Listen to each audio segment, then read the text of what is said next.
1580 റേഞ്ചിൽ crepe silk ഫാബ്രിക്കിൽ embroidery വരുന്ന സൽവാർ സെറ്റാണ് നമ്മൾ കാണുന്നത്. ഡെയിലി യൂസിനും അതുപോലെ നമുക്കൊരു ഫംഗ്ഷനൊക്കെ ആണെങ്കിലും ഇടാൻ പറ്റിയ നല്ലൊരു സെറ്റാണ്.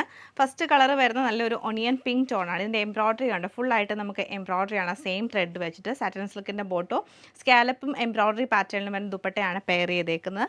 പിന്നെ നമുക്ക് വരുമ്പോൾ ബ്ലൂവിൻ്റെ ഷെയ്ഡ് വരുന്നുണ്ട്. എല്ലാത്തിലും നല്ല ഭംഗിയായിട്ടുള്ള എംബ്രോയ്ഡറി പാറ്റേൺ ആണ് ചെയ്തേക്കുന്നത്. ലൈറ്റ് ഗ്രീൻ ടോണിലേക്ക് വരുന്നുണ്ട് ഈ ഒരു സെറ്റ്. അതുപോലെ തന്നെ ഡാർക്ക് ലാവൻഡറും പിന്നെ നമുക്ക് വന്നേക്കുന്നത് ഗ്രീൻ്റെ തന്നെ ഒരു ടോണാണ്. കുറച്ചും കൂടെ ഡാർക്കർ ടോണിലാണ് വരുന്നത്. ലാസ്റ്റ് നമ്മൾ കാണുന്നത് ബ്ലൂവിൻ്റെ കുറച്ചും കൂടെ തിക്കായിട്ടുള്ള ആ ഒരു ഡിസൈനിലാണ് വരുന്നത്. അങ്ങനെ ഒരു 5 കളേഴ്സ് നമുക്കിതിൽ അവൈലബിൾ ആയിട്ടുണ്ട്.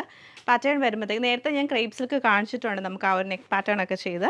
ഇത് ഫുള്ളായിട്ട് നമുക്ക് ആ സ്യൂട്ടിൻ്റെ രീതിയിൽ തന്നെ ഫുൾ എംബ്രോയ്ഡറി ചെയ്താണ് വരുന്നത്. ബാക്ക് സൈഡ് പ്ലെയിൻ ആയിട്ട് വരും. ദുപ്പട്ടയെ നല്ല ഭംഗിയാണ് ഇതിന്, കാരണം ഭയങ്കര കട്ടി കുറവായ സോഫ്റ്റ് ആയിട്ടുള്ള ഫാബ്രിക്കാണ്. ഒരു സൈഡിലേക്ക് നമുക്കിങ്ങനെ എംബ്രോയ്ഡറിയും സ്കാലപ്പൊക്കെ ചെയ്താണ് വരുന്നത്.